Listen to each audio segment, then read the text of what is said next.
다행히 이 환자분은 황반부가 박리되지 않은 상태였기 때문에 지금 당장 수술하면 시력은 물론 시력의 질까지 완벽하게 보존할 수 있었죠. 말 그대로 시간과의 싸움이었어요. 안녕하세요, 나성진 원장입니다. 오늘은 대학병원에서 의뢰된 케이스 마지막 시리즈를 준비했는데요. 바로 망막박리입니다.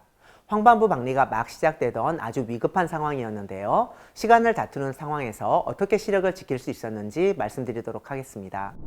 환자분은 30세 남성분으로 3일 전 복싱을 하던 중에 눈을 맞았다고 합니다. 아주 위험할 수 있는 상황이죠.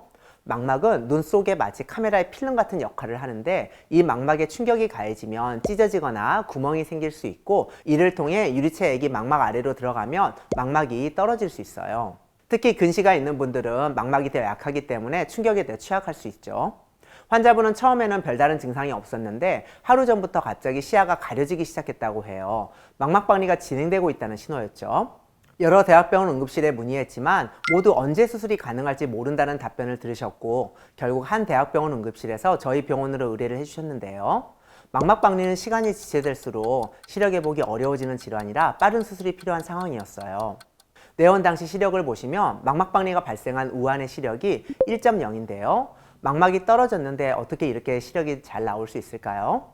망막의 구조에 대해서 잠깐 설명드리면, 망막 중에서도 가장 중요한 부위가 황반부입니다.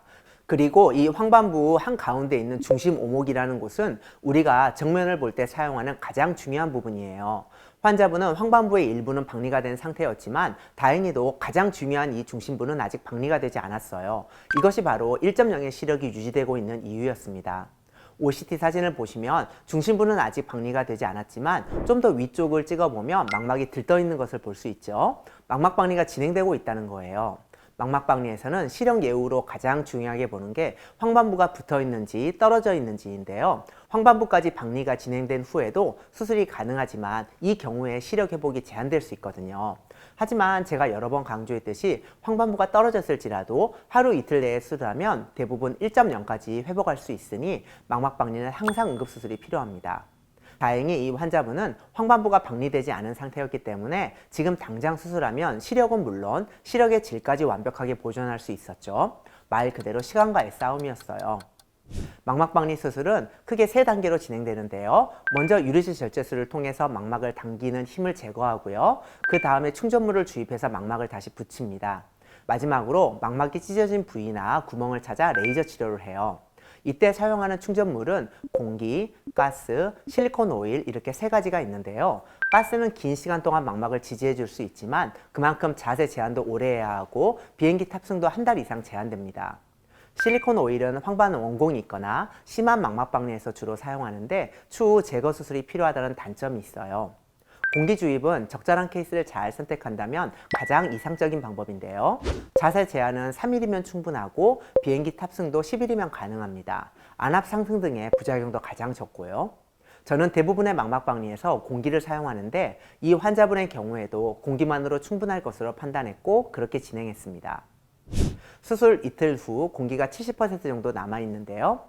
망막 사진을 보시면 하얀색 점들이 보이는데 이게 바로 레이저 치료 흔적이에요. 망막이 잘 붙어 있죠.